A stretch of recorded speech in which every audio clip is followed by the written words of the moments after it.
maşallah, maşallah, maşallah. O aşağılayıcı ifadeler var.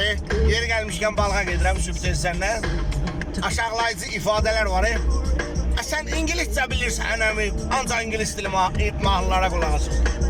Əmi İngilizcədə, Ruscada səlis bilir də, yazır da, danışır da. Amma tək İngiliz dilli mahnılara qulaq asmıram. Keyfiyyətli musiqiyə qulaq asıram. O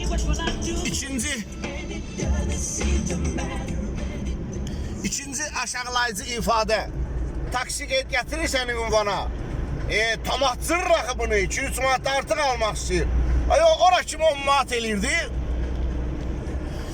Buradan o tərəfə də 2 manat ödəyəcəksən.